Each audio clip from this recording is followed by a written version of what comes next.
Olá, seja muito bem-vinda, bem-vindo ou bem-vinde ao meu canal. Meu nome é Naís Gottschalk e no vídeo de hoje a gente vai fazer uma leitura, vai se debruçar um pouco sobre o capítulo 14 do livro Mulheres que Correm com os Lobos, tá?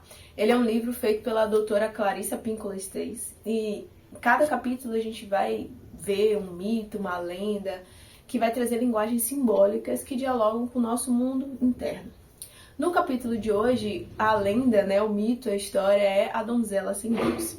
E este vídeo ele é destinado para a nossa alcateia, que é um grupo de pessoas que se reúnem periodicamente para fazer a leitura desse livro juntos, Porque aí a gente vai contribuindo com a visão de mundo que cada um tem. Se você por um acaso caiu de paraquedas aqui e não faz ideia do que é que eu tô falando, esse projeto ele foi idealizado por mim, que sou terapeuta de limpeza uterina, trabalho com Ione Egas, e por Elateia Campos, que é psicóloga. Então a gente decidiu se juntar para trazer essas visões assim, bem diferenciadas, Então, se te interessa, se você quer saber um pouco mais e compartilhar com a gente também, chega no link da descrição para você poder fazer parte do grupo. Os nossos encontros eles são estruturados da seguinte maneira. Primeiro, a gente faz a leitura do conto, depois a gente se debruça sobre os símbolos e, por fim, a gente sempre faz uma meditação, imaginação ativa, justamente para poder ancorar na nossa psique tudo que a gente viu, tudo que foi trabalhado. O livro da doutora Clarissa tem como objetivo esse retorno ao self, a identificação das partes nossas que são selvagens e que a gente foi perdendo ao longo do tempo, com o afastamento da natureza, com esse enclausuramento social que a gente vem vivenciando, e a partir da contação de histórias, da contação de mitos e de lendas, a gente consegue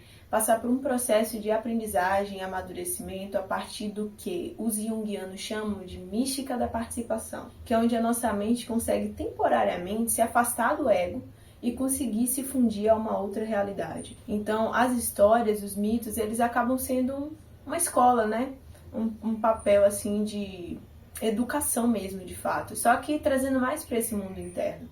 E esse conto da Donzela Sem Mãos, ele tem como objetivo mostrar um caminho ou trazer estágios do processo de resistência. Então ele tem relação com todo o processo de vida da mulher, E aqui eu vou enfatizar mulher, mas para além disso, Porque a gente está trabalhando com a psique feminina e todos os seres humanos têm esse aspecto feminino e masculino, Mas a gente vai trazer esse direcionamento mais para as mulheres, Então, todo o processo de vida da mulher ele pode ser, sim, explicado e norteado a partir desse conto. Esse conto tem como intuito nos ensinar o caminho da resistência. E não só aquela resistência que vai indefinidamente, diretamente, sem fim.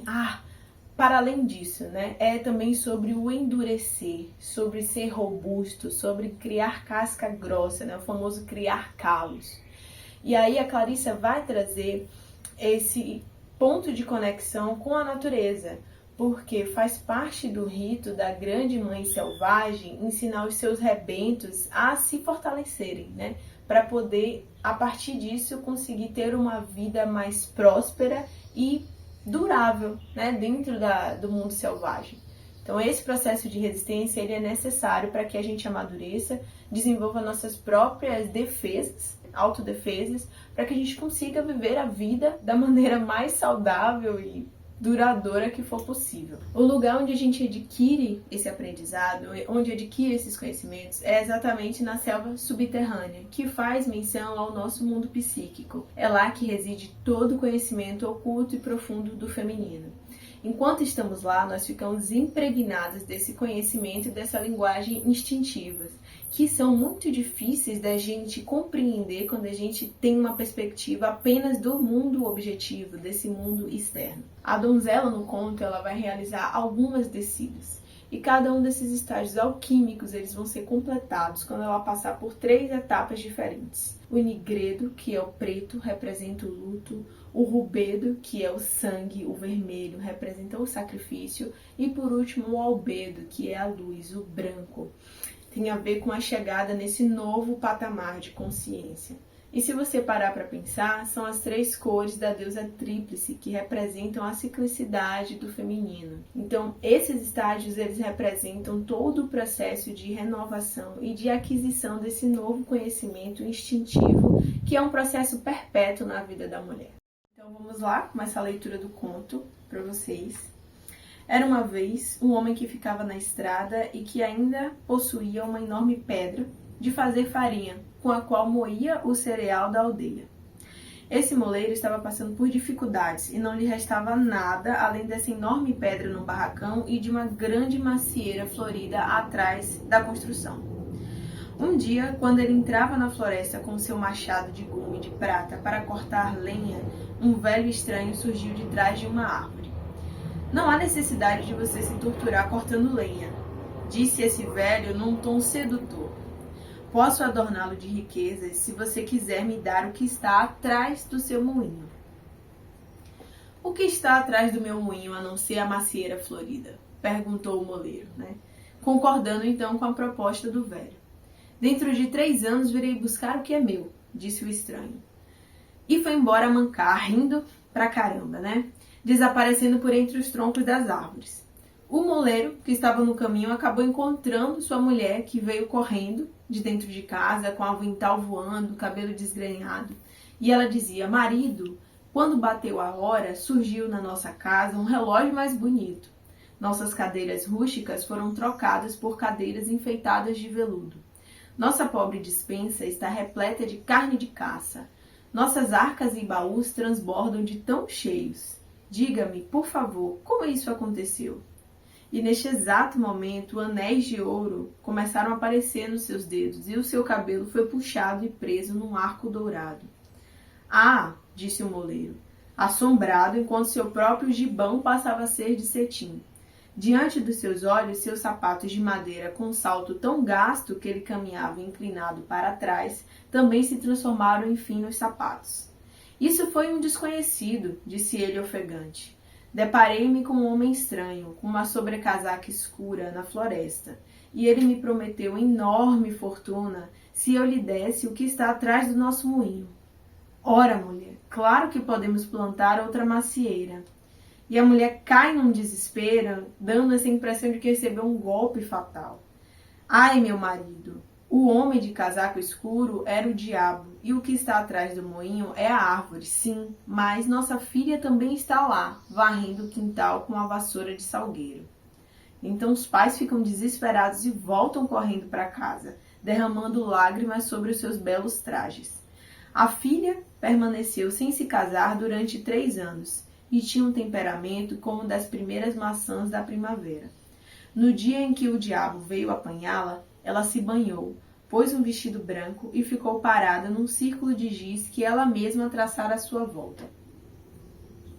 Quando o diabo estendeu a mão para agarrá-la, uma força invisível o lançou do outro lado do quintal. Então ele começa a gritar: "Ela não pode mais se banhar, ou não vou conseguir me aproximar dela." Os pais ficaram apavorados e algumas semanas se passaram em que ela não se banhou. Então seu cabelo ficou todo emaranhado, suas unhas negras, sua pele acinzentada, suas roupas encardidas e duras de tanta sujeira. Então, com a donzela cada dia mais parecida com um animal, surgiu então mais uma vez o diabo. No entanto, a menina chorou e suas lágrimas escorreram pelas mãos e pelos braços. Agora suas mãos e seus braços estavam alvíssimos e limpos. O diabo então fica furioso. "Cortem-lhe fora as mãos, do contrário não vou poder me aproximar dela." E o lenhador, o moleiro, ele fica tão impactado e começa a perguntar: "Você quer que eu corte as mãos da minha própria filha?" E o diabo berra: "Tudo aqui irá morrer, você, sua mulher e todos os campos até onde a sua vista alcançar." O pai fica apavorado e então decide obedecer, pedindo perdão à filha. Começou a afiar o seu machado de gume de prata e a filha conformou-se. "Sou sua filha e faço o que deve ser feito." E foi o que ele fez. No final, ninguém poderia dizer quem gritou mais, se foi a filha ou se foi o pai. Terminou assim a vida da menina da forma que ela conhecia. Quando o diabo voltou, a menina havia chorado tanto que os tocos que restavam dos seus braços estavam novamente limpos. E o diabo foi mais uma vez atirado para o outro lado do quintal. Lançando maldições que provocavam pequenos incêndios na floresta, ele desapareceu para sempre, pois havia perdido todo o direito a ela. O pai havia envelhecido 100 anos, e sua esposa também. Como autênticos habitantes da floresta, eles continuaram como podiam. O velho pai fez a oferta de manter a filha num castelo de imensa beleza e riqueza pelo resto da vida. Mas a filha disse achar mais condizente que se tornasse mendiga e dependesse da bondade dos outros para o seu sustento. E assim ela fez com que atassem seus braços com gaze limpa, e ao raiar do dia ela se afastou da sua vida como havia conhecido até então. Ela caminhou muito. O sol do meio-dia fez com que o suor escorresse e riscasse a sujeira do seu rosto. O vento desgranhou tanto seu cabelo até que ele mais parecia um ninho de cegonha com gravetos enfiados de qualquer jeito. No meio da noite, ela chegou a um pomar real, onde a luz fazia reluzir os frutos nas árvores. Ela não podia entrar, já que o pomar era cercado por um fosso. Caiu então de joelhos, pois estava muito faminta. Até que um espírito etéreo vestido de branco surgiu e fechou a comporta para esvaziar esse fosso. E assim a donzela caminhou por entre as pereiras, sabendo de algum modo que cada fruto perfeito havia sido contado e anotado, e que eles eram também vigiados. Mesmo assim, o ramo curvou-se bem baixo para que ela o alcançasse. Ela tocou a pele dourada da pera com os lábios e comeu ali, em pé, ao luar. Com os braços atados em gaze, os cabelos desgrenhados, parecendo uma mulher de lama, a donzela sem mãos. Havia um jardineiro, e ele presenciou tudo. Só que ele reconheceu a magia do espírito que protegia a donzela e preferiu não se intrometer. Quando ela acabou de comer aquela única pera, ela se retirou atravessando o fosso e foi dormir no abrigo do bosque. No dia seguinte, o rei veio contar suas peras. Ele descobriu que uma estava faltando, mas, olhando por toda parte, não conseguiu encontrar o fruto desaparecido. Quando lhe perguntaram, o jardineiro tinha a explicação. Ontem à noite, 2 espíritos esgotaram o fosso, entraram no jardim à luz do luar, e um deles, que era a mulher e não tinha mãos, comeu a pera que se oferecia a ela. O rei disse então que iria montar uma guarda naquela noite. E quando escureceu, ele veio com o jardineiro e o mago, que sabia conversar com espíritos. Os 3 se sentaram debaixo de uma árvore e ficaram vigiando. À meia-noite, a donzela veio flutuando pela floresta, com as roupas em farrapos, o cabelo desfeito, o rosto sujo, os braços sem mãos e o espírito de branco ao seu lado. Eles entraram no pomar da mesma forma que antes. Mais uma vez, a árvore se curvou graciosamente para chegar ao seu alcance e a donzela sorveu a pera que estava na ponta do ramo. O mago aproximou-se deles, mas não muito. Vocês são deste mundo ou não são deste mundo? Eu fui outrora do mundo, respondeu a donzela. No entanto, não sou deste mundo. O rei pergunta ao mago, ela é humana ou espírito? E o mago respondeu que eram as 2 coisas. O coração do rei então deu um salto e ele se apressou a chegar até ela. Não renunciarei a você, deste dia em diante eu cuidarei de você. No castelo, ele mandou fazer para ela um par de mãos de prata, que foram amarradas aos seus braços, e foi assim que o rei se casou com a donzela sem mãos. Passado algum tempo, o rei teve de ir combater num reino distante e pediu à mãe que cuidasse da jovem rainha, pois ele a amava de todo o coração. Se ela der à luz a um filho, mande-me avisar imediatamente.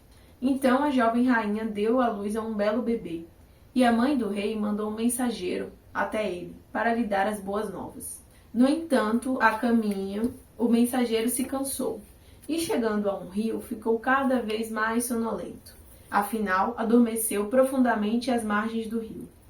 O diabo, então, saiu de trás de uma árvore e trocou a mensagem por uma que dizia que a rainha havia dado à luz a uma criança que era metade cachorro. O rei ficou horrorizado com a notícia, mas, mesmo assim, mandou de volta uma carta recomendando que amassem a rainha e que cuidassem dela nesse terrível transe.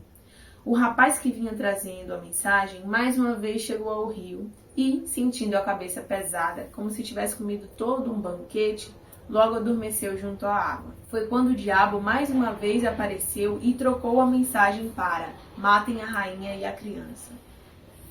A velha mãe ficou abalada com essa ordem e mandou um mensageiro pedindo confirmação. Corriam mensageiros de um lado para o outro, cada um adormecendo junto ao rio enquanto o diabo trocava as mensagens para outras que ia ficando cada vez mais apavorantes. sendo que a última dizia: guardem a língua e os olhos da rainha como prova de que ela está morta. A velha mãe não pôde suportar a ideia de matar a doce rainha. Em vez disso, ela sacrificou uma corça, arrancou sua língua e seus olhos e os escondeu. Em seguida, ela ajudou a jovem rainha a atar o bebê junto ao peito e, cobrindo-a com um véu, disse que ela precisava fugir para salvar a vida. As mulheres choraram e se beijaram na despedida. A jovem rainha vagueou até chegar à floresta maior e mais selvagem que jamais vira. Na tentativa de procurar um caminho, ela procurava passar por cima, pelo meio, por volta do mato, mas sem muito sucesso. Quase ao escurecer, o mesmo espírito de branco de antes apareceu e a conduziu a uma pobre estalagem de gente simpática na floresta. Uma outra donzela, vestida de branco, levou a rainha para dentro e demonstrou saber seu nome. A criança foi posta num berço. Como você sabe que eu sou uma rainha? Perguntou a donzela. Nós da floresta acompanhamos esses casos, minha rainha. Agora, descanse. E assim, a rainha ficou 7 anos na estalagem e se sentia feliz com a sua criança e com a sua vida. Aos poucos, suas mãos lhe voltaram, primeiro como pequeninas mãos de bebê, rosadas como pérolas, depois como mãos de menina e afinal como mãos de mulher. E enquanto isso, o rei voltou da guerra e a sua velha mãe se lamentou com ele. Por que você quis que eu matasse 2 inocentes? Perguntou ela, mostrando-lhe os olhos e a língua da corça. Ao ouvir a terrível história, o rei cambaleou e caiu a chorar inconsolável. A mãe viu a sua dor e contou que os olhos e a língua eram de uma corça e que ela havia mandado a rainha e o filho fugir pela floresta adentro. O rei jurou não mais comer nem beber e viajar até onde o céu continuasse azul para encontrar os dois. Ele procurou por 7 anos a fio. Suas mãos ficaram negras, sua barba de um marrom semelhante ao do musgo, seus olhos avermelhados e ressecados. Todo esse tempo ele não comeu nem bebeu nada, mas uma força maior do que ele o ajudou a se manter vivo. Enfim, ele chegou à estalagem mantida pelo povo da floresta. A mulher de branco convidou-o a entrar, e ele se deitou de tão cansado. A mulher colocou um véu sobre o rosto dele e ele adormeceu. Quando ele chegou à respiração do sono mais profundo, o véu se enfunou e escorregou aos poucos do seu rosto. Ao despertar, ele encontrou uma linda mulher e uma bela criança que o contemplavam. Sou sua esposa e este é o teu filho. O rei queria acreditar, mas via que a donzela tinha mãos. Com todas as minhas aflições e com meus bons cuidados, minhas mãos voltaram a crescer, disse a donzela. E a mulher de branco trouxe as mãos de prata que estavam guardadas como um tesouro numa arca. O rei ergueu-se e abraçou a mulher e o filho, e naquele dia houve uma imensa alegria na floresta. Todos os espíritos e os ocupantes da estalagem fizeram um belo banquete. Depois, o rei, a rainha e o filho voltaram para a velha mãe, realizaram o segundo casamento e tiveram muitos outros filhos, todos os quais contaram essa história para os outros 100, que contaram essa história para outros 100, exatamente como vocês fazem parte dos outros 100 a quem estou contando. E assim a gente finaliza o mito. O conto da donzela sem mãos vai ser destrinchado em 7 estágios, né? E posteriormente a gente vai entrar nas regras do setênio e do porquê que o 7 é um número iniciático, um número relacionado à iniciação. O primeiro estágio é o pacto sem conhecimento. É o momento em que o pai, sem saber disso, acaba entregando a filha ao diabo, né? É aquele momento em que a gente acaba entregando algum poder pessoal por ser ingênuo demais. O segundo estágio é a mutilação, é a consequência direta dessa falta de conhecimento. Então, não quis cortar lenha, então vai acabar cortando as mãos, né? O terceiro estágio é a perambulação. É o momento em que a donzela escolhe não ficar presa num castelo cheio de riquezas. Seria uma distração, a famosa gaiola de ouro, né? Mas prefere ter a liberdade e perambular e viver da bondade das pessoas. Esse é um processo de amadurecimento dela. O quarto estágio é o momento em que ela encontra amor no outro mundo, né? Ela chegou lá no reino e o rei fica deslumbrado, né? É legal também que quando ela vai nesse jardim, vão ser 3 aspectos masculinos que vão receber ela, né? Que é o jardineiro, o rei e o mago. e eles têm relação também com a deusa tríplice, com a triplicidade do feminino, que seria a donzela, a mãe e a velha, a feiticeira.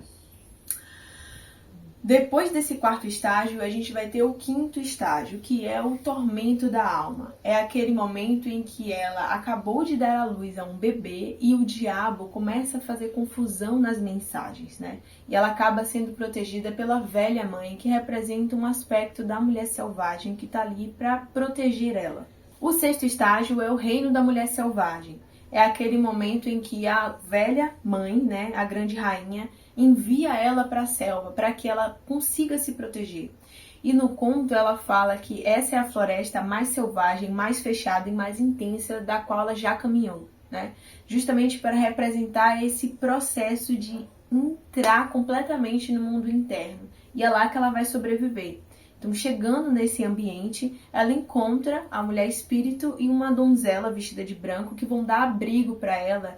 E a partir desse momento, ela vai prosperar pelos 7 anos seguintes, né? Porque ela vai ter a comida, ela vai ter apoio do povo da floresta e ela vê o seu filho crescer. E é nesse momento em que suas mãos vão sendo recuperadas pouco a pouco, né? É uma coisa passando por estágios também. Primeiro a mão de bebê, depois a mão de uma jovem menina, até se tornar uma jovem de uma mão mesmo de mulher adulta.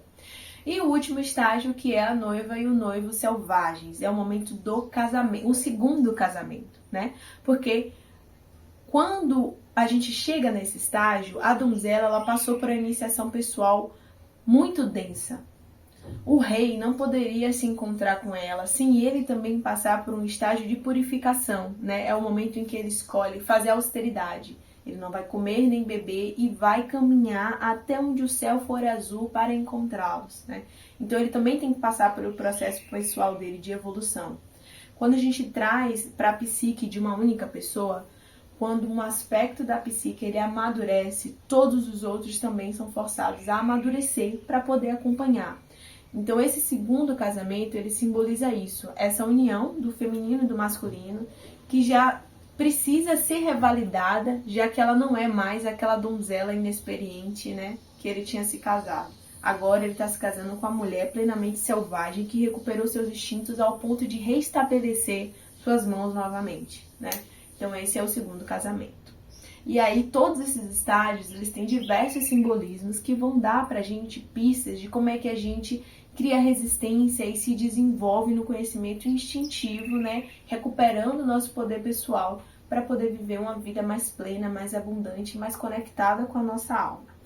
No vídeo de hoje, a gente vai abordar somente o primeiro estágio. Ele vai da página 442 até 449. E aí eu vou ler pequenas partes, pequenos trechos desse intervalo do livro e vou fazer alguns comentários, né? É interessante que, como a gente está aqui fazendo pelo vídeo do YouTube, não tem oportunidade de eu poder ouvir vocês ou ter essa troca. Mas se vocês quiserem deixar nos comentários a identificação ou algum processo que vocês reconhecem, que viveram isso também na vida de vocês, compartilhe aqui porque é muito legal, tá bom? Então, vamos lá. Primeiro estágio, o pacto sem conhecimento. Aqui é o momento em que o moleiro, vulnerável e ambicioso, faz um pacto infeliz com o diabo. Ele pensava que ia enriquecer, né?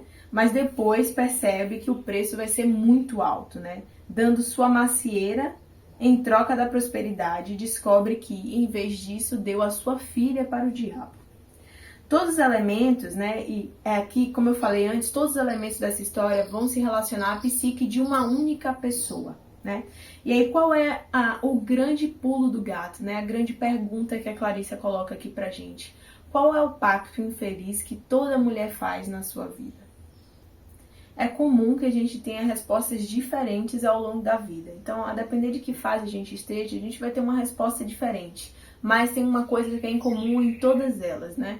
Que é o seguinte, quando a gente se priva, né? Priva da nossa vida um conhecimento profundo em troca de alguma coisa que é rasa ou que é supérflua.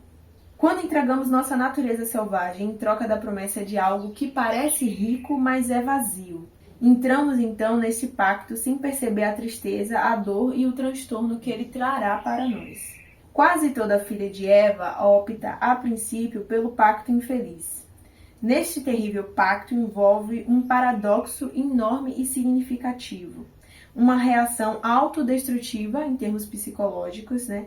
é um lugar, um momento que se torna um divisor de águas. Um evento que proporciona ampla oportunidade para a restauração da força da natureza instintiva. Embora haja tristeza e perda, né, aquele momento do nigredo, né, o momento do luto, o primeiro estágio, o pacto infeliz, como o nascimento e a morte, constitui um passo utilitário fora do penhasco planejado pelo Self, com o objetivo de mergulhar a mulher profundamente na sua natureza selvagem. Ou seja, mesmo que a gente passe por momentos de entrega desse poder pessoal, de as aparências enganam, parece, mas não é. Quando a gente cai nesse lugar, embora seja sofrido um luto, uma perda, tem um transtorno associado, é a partir daí que vai começar a nossa jornada voltada para a mulher selvagem, voltada para esse conhecimento instintivo, né? Então a Clarissa vai falar que ninguém pode ser ingênuo para sempre, né? E esses processos, essas armadilhas, essas traps que a gente vai caindo, acabam sendo necessárias no nosso processo de amadurecimento. A iniciação da mulher começa com um pacto infeliz que ela fez há muito tempo enquanto ainda estava entorpecida. Ela cedeu seu domínio sobre algumas partes da sua vida instintiva, criativa e cheia de paixão. Esse entorpecimento psíquico feminino é um estado próximo ao sonambulismo. Andamos, conversamos e, no entanto, ainda estamos dormindo, né? Esse é o estado da filha no conto de fadas.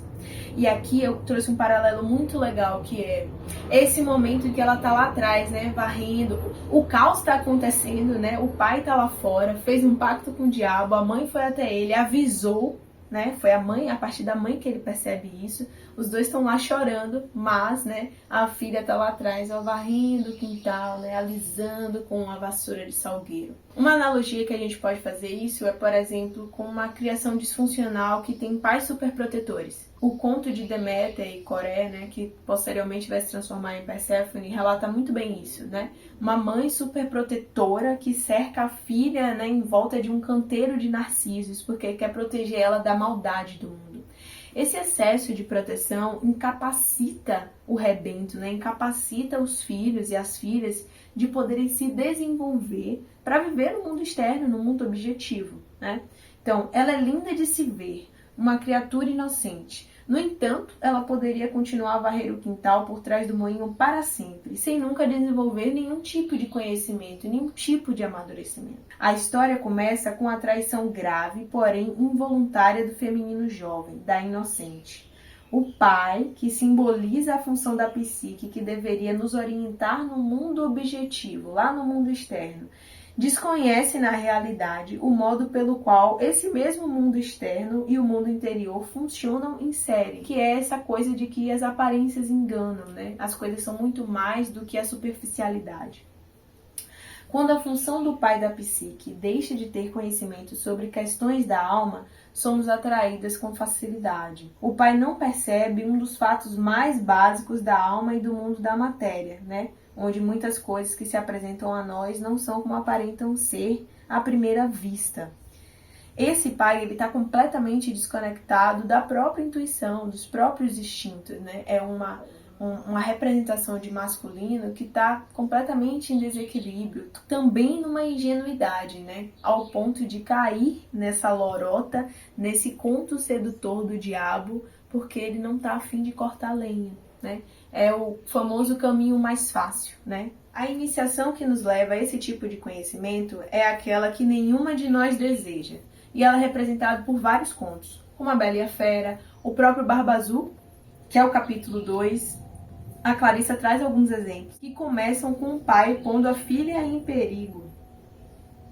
Muito embora o pai caia numa armadilha fatal por não saber nada sobre o lado sombrio do mundo ou o lado do inconsciente, o momento horrível assinala um começo dramático para ela, uma conscientização e astúcia futuras. E aqui também tem uma coisa que é interessante a gente botar em evidência, né? Não é porque a gente precisa das traps, né, das armadilhas, desses contos do vigário, né, nas nossas vidas para a gente conseguir chegar num patamar maior de consciência, de amadurecimento, que eles são justificáveis, né? O malefício, o mal que acontece com as pessoas não devem ser aceitos. A gente não tá passando pano, não é sobre isso. Mas para reconhecer a importância que isso tem na trajetória da gente. Nenhum ente senciente neste mundo tem a permissão de permanecer inocente para sempre. Para que possamos crescer, nossa própria natureza instintiva nos força a encarar o fato de que as coisas não são como parecem. A função criativa selvagem nos força a aprender acerca dos numerosos estados do ser, da percepção e do conhecimento. Esses são os inúmeros dutos, né, os inúmeros caminhos, canais, dos quais a mulher selvagem fala conosco. Essa perda e essa traição são os primeiros passos vacilantes num longo processo iniciático que nos lança na selva subterrânea. Às vezes, pela primeira vez em nossa vida, temos a chance de parar de nos chocar com os muros criados por nós mesmas e aprender a atravessá-los. A mulher que passou pela própria queda da inocência é considerada especial, em parte por ter sido ferida, mas muito mais porque persistiu. Ela está se esforçando para entender, para descascar as camadas das suas percepções e defesas. Sua perda da inocência é tratada como um rito de passagem. Ela é aplaudida por poder agora ver com mais clareza. Ela possui status e homenagem agora que lhe são conferidos por ter passado por todo esse sofrimento e escolher continuar a aprender. E aí vem o segundo questionamento que a Clarissa traz pra gente, né? Como é que uma mulher se envolve nesse tipo de pacto? O símbolo do moinho e do moleiro, né? Os dois, eles representam um triturador de ideias da psique. E todas as vezes que a gente fala de triturar ideias, é como se a gente estivesse fazendo um processo alquímico mesmo de tudo aquilo que a gente consome. Então, o que é que a gente está lendo? O que é que a gente assiste? Com quem a gente conversa, né? As pessoas que nos cercam, né? O que nós ouvimos, o que estamos consumindo de modo geral. Isso vai passar por um processo de ser triturado pela psique. Isso se transforma em alimento. Por isso que é importante a gente fazer um processo de peneira, né? É o ato de discernir aquilo que a gente consome, as pessoas com quem andamos, né? O que nos cerca. Isso vai nos alimentar. Como esses dois símbolos, né, que é o moinho e o moleiro, que faz a função de triturar aquilo que consumimos, não está em funcionamento, né? Isso é dito logo no primeiro parágrafo da história, que é a parte que mastiga os conceitos, desdobra o alimento, recebe a matéria-prima. Essa capacidade psíquica é chamada de processamento.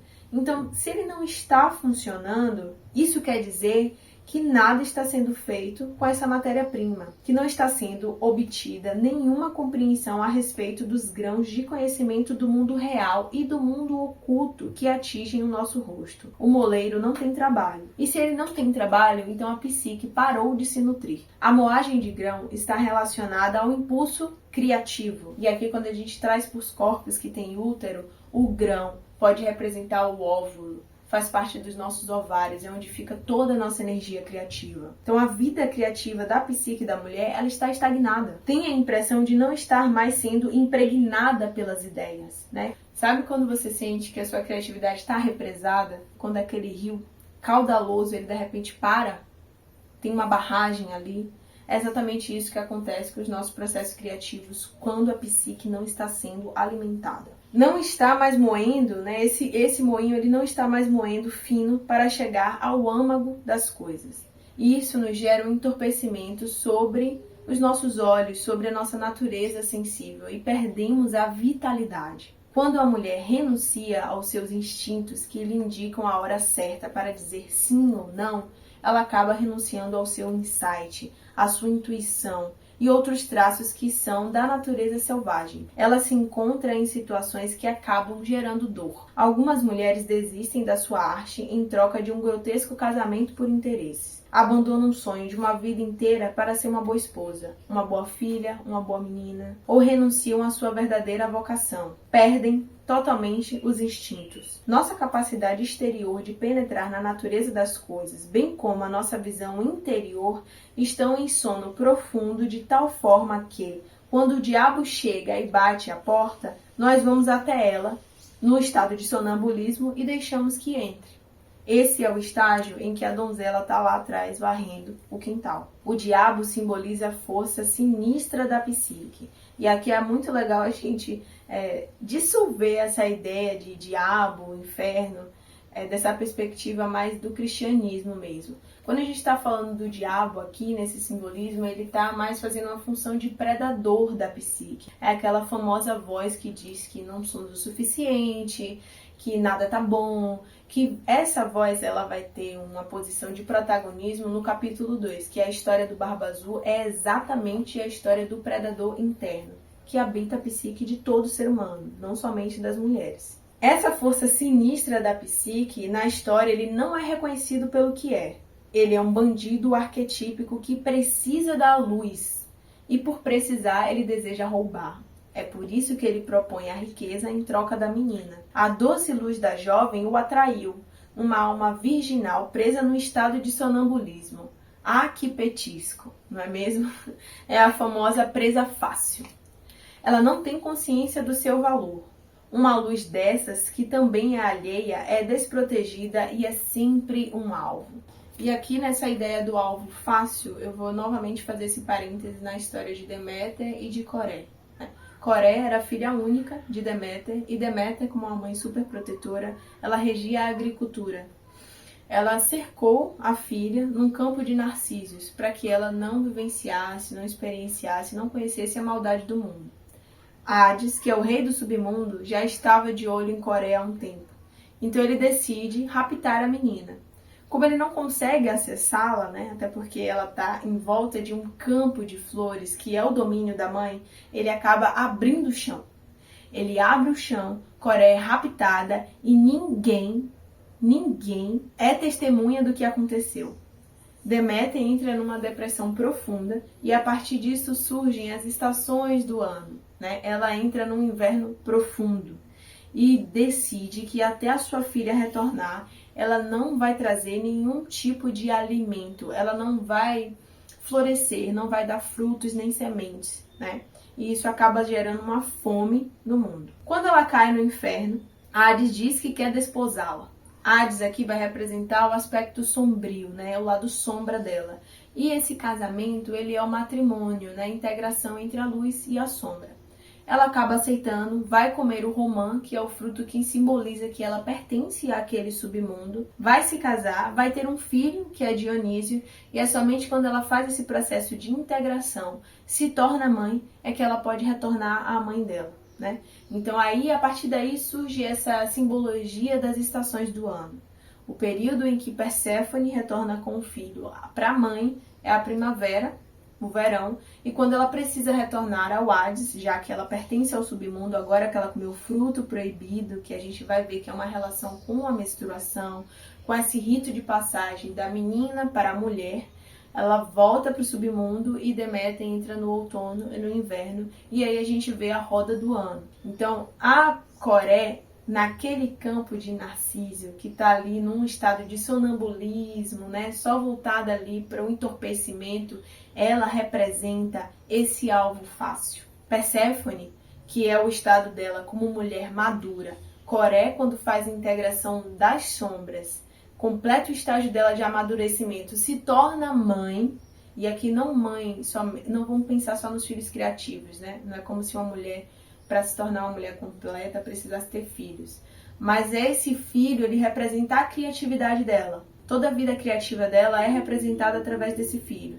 Então, quando a mulher ela integra sombras e a partir disso consegue ter uma ideia criativa, né? Ela gera uma coisa que representa a sua vida interior, ela se torna uma mulher completa, vira Perséfone e pode então retornar para a mãe, não como a jovem donzela, a filha super protegida, mas também como uma mulher, e como uma mulher que já é mãe, né? Ela completa o estágio dela. Então a Perséfone representa essa mulher que deixou de ser alvo fácil e tomou consciência de si, das suas próprias sombras, tornando-se inteira e completa. Então esse alvo fácil, ele é muito bem representado nesse mito de Deméter. E o Hades, ele representa o diabo, ele representa esse aspecto sombrio da psique. Quando a gente faz uma simbologia desses pactos infelizes, Quem é que nunca deixou de dizer não, né? Quem é que nunca deixou de impor limites porque achou que não ia se sentir amada ou porque quer pertencer? Voltando para a história, né? A macieira florida que fica atrás do moinho, ele também tem um simbolismo. Suas raízes afundadas no universo da psique da mãe selvagem, né? A árvore tem muito essa simbologia da mulher. A árvore é uma representação desse lado selvagem do feminino, né? Então ela é um símbolo arquetípico de individuação. Ela é considerada imortal, pois suas sementes sobreviverão. Seu sistema radicular protege e revitaliza, e ela abriga toda uma cadeia alimentar. E assim como a mulher, ela também é cíclica, ela também tem as suas fases, né? Tem as suas estações. A Clarice vai falar que lá onde ela morava havia um ditado sobre as macieiras. Abre aspas, novos na primavera, frutos amargos, do outro lado, doces como calda. Isso queria dizer que a própria maçã ela tinha uma natureza dual. No final da primavera, o fruto estava bonito e redondo, porém ainda estava ácido demais para ser comido. Mais tarde na estação, morder uma maçã, no entanto, era como morder uma bala recheada de calda. O fruto é um símbolo de nutrição e maturação do nosso conhecimento desse self. Se o nosso conhecimento acerca dos hábitos da nossa própria alma não estiver maduro, não poderemos nos nutrir com ele. A maturação leva tempo. E esse tempo, para quem gosta de astrologia, é representado por Saturno. É o Cronos, o deus do tempo. E não à toa ele é regido por setênios. A cada setênio, Saturno vai fazer um ângulo de 90 graus, 7 anos, mais 90 graus, 180, mais 90 graus. Então, o famoso retorno de Saturno é quando a gente volta, né? Ele completa 4 ciclos e volta para o ponto inicial, né? Do nosso Saturno natal, no nosso mapa. Então, esse temido retorno de Saturno é a hora que ele vai cobrar a maturidade, vai cobrar o aprendizado e tudo aquilo que você levou tempo para maturar. Tudo aquilo que foi construído na sua vida com estrutura. Na astrologia clássica, Saturno é tido, inclusive, como um grande maléfico. Mas, na verdade, ele nada mais é do que um aspecto que pede atenção, que pede estrutura, que pede consolidação, seja lá no que você for construir para a sua vida. Então, o fruto, ele também é um símbolo de Saturno, porque para ele chegar no ponto, para nos nutrir, ele precisa de um tempo. Então, o imediatismo e o amadurecimento psíquico, eles são completamente antagônicos. A macieira florida é uma imagem de fecundidade. Ela simboliza o impulso criador densamente sensual e o amadurecimento das ideias. Tudo isso é obra das curandeiras, as mulheres das raízes, que moram nas profundezas dos penhascos e das montanhas do inconsciente. Ali, elas mineram o inconsciente profundo e nos passam o produto do seu trabalho. Nós elaboramos o produto com um fogo vigoroso, instintos astutos e conhecimentos profundos acabam ganhando vida. E nós nos desenvolvemos e crescemos tanto no mundo interior quanto no mundo objetivo. E aqui, esse crescimento do interior que se manifesta no objetivo tem uma relação direta com o princípio da correspondência. Não sei se vocês conhecem o Kybalion, é uma leitura assim fabulosa, fantástica, né? Eu passei foi meio que uma atividade, né? A gente sempre compartilha referências adicionais lá no grupo da Essência Selvagem e eu deixei uma palestra de uma professora de filosofia chamada Lúcia Helena Galvão, que ela é um fenômeno nacional, ela trabalha na Nova Acrópole, que é uma escola de filosofia clássica, e eu sempre sugiro ela. Então, muito provavelmente aqui na descrição desse vídeo vai ter um link para essa palestra, que é fantástica. O Kybalion, ele é um livro que se propõe a trazer 7 princípios que explicam todo o mundo manifestado. E, por consequência, também todo o nosso mundo interno. Então, eu recomendo muito a leitura. Para quem já conhece, leu há algum tempo, releia. Ou para quem não conhece, veja a palestra, porque vale muito a pena. E ela vai frisar em um desses princípios, que é o princípio da correspondência. O mundo externo, ele só vai estar bem resolvido, bem desenvolvido, quando a gente também tiver isso internamente consolidado. Então, essa coisa de que lá fora vai representar o que está aqui dentro. E outro parênteses que eu quero trazer, para quem já está na Alcateia há algum tempo, participou lá dos encontros de fevereiro, a gente trabalhou com o livro Ciranda das Mulheres Sábias, que também é um livro da Clarissa Pinkola Estés. né? E a gente fez uma meditação, uma visualização, imaginação ativa voltada para esse encontro de La Loba. Quando ela fala dessas curandeiras que estão nas raízes das árvores, que estão no fundo dos penhascos, nas entranhas da montanha, fazendo esse processo alquímico para manter a nossa vida acesa, isso é a mulher oculta do estopim dourado que está nas raízes das árvores, né? Essa é uma referência que tem no livro da Ciranda das Mulheres Sábias, que é muito lindo, um livro delicioso de cabeceira, com uma leitura muito mais fluida, muito mais gostosinha. Eu acho até que eu tenho ele aqui, vou mostrar a capa para vocês, é esse livro aqui. O lugar que almejamos é a terra onde os humanos ainda são tão perigosos quanto divinos, onde o que é derrubado cresce de novo, onde os ramos das árvores mais velhas florescem por mais tempo. A mulher oculta conhece esse lugar. Ela conhece e você também, né? E aqui vai contar essa história de como as árvores são perseguidas e o paralelo que isso faz, né? Que isso tem também com as mulheres, né? A falta de respeito que o patriarcado, né, esse capitalismo tem com a nossa mãe terra, com as curvas de nível, também é o mesmo desrespeito que o patriarcado e o capitalismo tem com as curvas de corpos femininos. É um paralelo muito legal, recomendo muito, tá? Voltando. Aqui temos uma árvore que simboliza a abundância da natureza livre e selvagem na psique. E, no entanto, o valor disso não é compreendido. A psique inteira tem os olhos fechados às vastas possibilidades da natureza feminina. Quando falamos da mulher árvore, queremos falar da energia feminina de florescimento, que nos pertence e que chega a nós em ciclos. Como a primavera psíquica se segue sempre ao inverno psíquico. A macieira florida é a nossa vida profunda. E a gente percebe essa devastadora desvalorização quando o pai diz que a macieira, mulher, nós podemos plantar outra, né? É uma coisa descartável. Então, essa psique, ela não reconhece a deusa criadora encarnada na árvore florida. Isso representa um masculino completamente desconectado da vida interior, né? Então, o seu papel, né, como mensageiro da mãe selvagem, ele é completamente perdido. E esse pai é o responsável por cortar o fluxo no conhecimento. Em compensação, é isso que vai iniciar o processo de conhecimento, de iniciação da resistência. O moleiro desempregado, passando por dificuldades, havia começado a cortar lenha. É um trabalho pesado, não é? Cortar lenha envolve muitos esforços, tanto físicos quanto psíquicos, né? No entanto, esse corte de lenha também representa vastos recursos psíquicos, pois é o fornecer da energia para a nossa vida interior. É o fornecer da energia que vai nos possibilitar fazer nossas próprias tarefas, desenvolver as próprias ideias, trazer na materialização algum sonho que a gente possui, né? Então, quando o moleiro começa a cortar lenha, podemos dizer que a psique passou a fazer um trabalho extremamente árduo, que é o de produzir luz e calor para si mesma. No entanto, o pobre ego está sempre procurando uma saída fácil. O diabo sugere aliviar o moleiro do trabalho pesado em troca da luz do feminino profundo.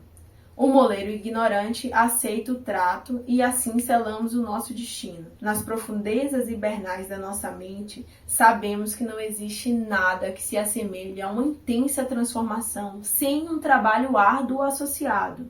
Isso não existe.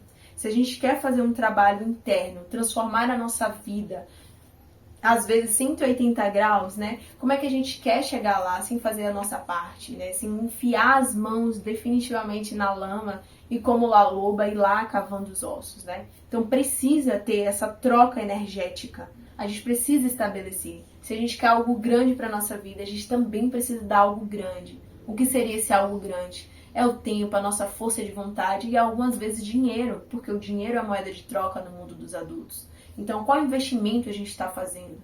A transformação que a gente quer na nossa vida tem o tamanho do nosso investimento. Esse investimento pode ser de tempo, de vontade ou de dinheiro. Porém, o outro lado da nossa natureza, né? Embora uma parte nossa saiba que precisa desse investimento para a transformação, essa outra parte, que é a mais desejosa da ociosidade, espera que isso não seja verdade. Espera que o trabalho duro termine para que ela possa voltar ao estado de sono, ao estado de sonambulismo.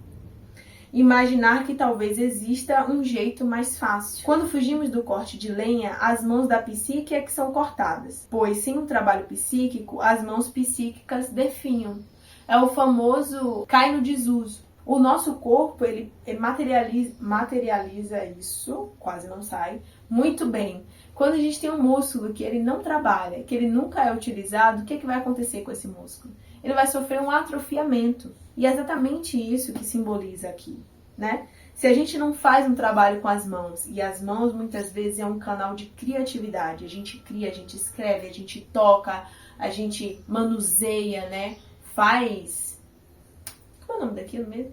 Que minha mãe faz muito? Artesanato. Faz artesanato. A gente usa muito as mãos para canalizar a vida criativa, embora não somente. Elas são um canal principal disso, né? Então, se essas mãos não estão sendo usadas, elas vão acabar definhando. Esse desejo de um pacto que evite o trabalho pesado é tão humano e comum que é surpreendente encontrar uma pessoa viva que não tenha aceitado. Então, embora seja uma coisa ruim, né? Trouxe uma bad, é uma coisa ruim que nos força esse processo de iniciação, ele é muito comum, ele é muito humano. Então, como diz a Pitty aqui da Bahia, quem não tem teto de vidro que atire a primeira pedra. Então, era isso. A mulher que se casa por motivos errados e poda sua vida criativa. A mulher que tem uma preferência sexual, mas se força a aceitar outra. A mulher que tem uma própria identidade, mas entrega um braço, uma perna ou um olho ao primeiro namoro que aparece. A mulher que tem um excesso de criatividade radiante, mas sempre convida as amigas vampirescas, né, para uma sessão de esgotamento psíquico, físico, energético, espiritual, emocional, mental, em todos os níveis. É algo dentro dela que lhe diz: não, estar presa é estar seguro, né? Isso tudo é a voz do diabo, o predador interno da psique. Dou-lhe isso se você me der aquilo. Então, o pacto sem conhecimento ele é feito. Ela é iludida, forçada a renunciar ao seu potencial e não compreende o pacto em que entrou. Deve-se, porém, realçar o fato de ser assim que todo mundo começa. O pai representa o ideal coletivo que pressiona as mulheres a serem murchas em vez de exuberantemente selvagens. Mesmo assim, não há vergonha nem culpa no fato de você ter renunciado aos seus ramos floridos. Existe uma esperança. Aqui é o pontapé para um novo início, para um resgate de si mesma. A mãe no conto de fadas informa a toda a psique o que ocorreu. Acordem, veja o que fizeram. E todo mundo acorda tão rápido que chega a doer, aquele choque de realidade. Mesmo assim, a notícia é boa. A mãe fraca da psique, que acabou de perceber o horrível significado do pacto, agora espalha para todo o consciente. Quando a dor é inconsciente, então é a partir daí que a gente pode fazer algo a respeito. Ela pode usá-la para o seu aprendizado, para o seu fortalecimento, para se tornar uma mulher que sabe, para se tornar uma laloba. Então, com o passar dos estágios, a gente vai ter notícias ainda melhores, né? Pode-se resgatar aquilo que foi perdido. Então, nos próximos encontros, a gente vai conseguir aprofundar um pouco mais. E assim encerramos o primeiro estágio do nosso conto da Donzela Sem Mãos. Ainda tem muita coisa pra gente se debruçar, ainda tem muitos simbolismos. Volta e meia eu vou trazer não só referências literárias ou palestras, assim, mas também referências da minha própria vivência. Vocês vão ver que a troca, né, com a comunidade, com um grupo de pessoas é muito enriquecedora, porque cada uma dessas pessoas vai trazer sua visão de mundo, vai trazer suas próprias experiências, e isso vai criando na gente uma identificação. E é por isso que eu acredito que quando a gente faz uma transformação interna juntas, né, com um coletivo de pessoas, fica muito mais fluido, fica muito mais fácil, é muito mais enriquecedor o nosso caminho, né? Ele é muito mais amplo. Se você gostou do conteúdo desse vídeo, gostou da forma como a leitura foi conduzida, sentiu que eu converso com você, com sua história de vida, com seu mundo interno, deixa aqui nos comentários de que forma, né, isso impacta a sua vida. Se inscreva no canal, deixa um like aí e compartilha com o máximo de pessoas possíveis, porque se esse tipo de conteúdo conversa com sua vida interior, nutre sua alma, também pode conversar e nutrir a vida interior de muito mais gente. E a partir daí a gente vai criando uma egrégora cada vez mais autoconsciente. Por isso eu reitero o convite. Chega aqui na descrição, além das referências que eu citei ao longo do vídeo, também vai ter um link para poder fazer parte do grupo da Essência Selvagem e a gente poder ter trocas cada vez mais entrosadas, mais íntimas e eu poder conhecer você melhor, tá? Então sinta-se muito bem-vinda, bem-vindo, bem-vinde, enfim. Um grande beijo e um abraço selvagem.